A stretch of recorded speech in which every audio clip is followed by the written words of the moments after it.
大家好，我是小齐。之前给大家说过，我嫁接了一棵2米高的蟹爪兰。当时说你才几米高啊？有2米高吗？其实这一棵正儿八经的2米高，因为底下的枝干它是弯弯曲曲的，没有全部拉直。我直接这样去系到这个杆子上的这个竹竿上的，到最后呢，它看着就比较矮了。就如果说把它直接抻起来的话，绝对是有2米高的。所以说我没有骗大家哈。现在呢，它已经彻底的开起来了，开了有1周多的时间了。我们在家中养的蟹爪兰，一般无论嫁接的还是直接去自根的，它们的花期都不会太长，单花的花期都不会超过7天，这是很正常的。但是有一个特点，它能够开很长时间，是为什么呢？只要它的根系发达，只要它的叶片肥厚，它会不断的去开花，而且大花苞、小花苞之间都有一个过程，大的开完了，小的接着开，而且叶片上不断的往外去冒花苞，这就是它开花的一个特点，并不是说它一起开完了，开完7天就不开了，让它开第2次、第3次，这样是不可以的。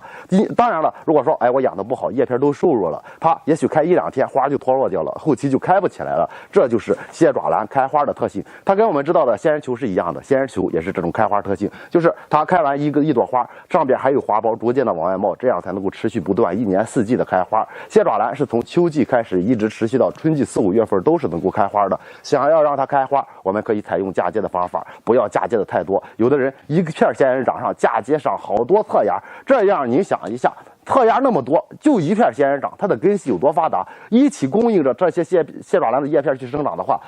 都比较累了，再去让它开花，消耗的养分多，您浇水不及时，肥料跟不上，就会导致开完1茬，下次就开不起来了。我们在家里只能看1茬花，而且还能够让它的花期开不了太久，这就是一个主要原因。所以说，养蟹爪兰不要听别人的，我们想要让它花开多次，想要让它持续不断的开，可以保证着水的充足。它是植物离不开水，人离不开水。浇水无论是嫁接的还是自根的，要秉着干透浇透的原则，这样才能够保证不出问题。肥料要定期的用，由于它想要去生长，我们就给它用多元素的，或者是氮元素含量高，其他元素也不缺失的。如果你想让它去开花，到了花期之前开始给它补充高磷肥料，但是要保证根系不出问题，建议大家用磷元素含量高，其他元素也不缺失的，比如我们知道的花多多2号。再一个呢，就是保证我们室温，一般情况下温度只要不低于5度就不会出问题，建议大家放到10度以上的环境中，这样水、肥、光3者缺一不可。再一个就是温度要合适，只要见充足的光照，合适了以后，它就会一直花开不断。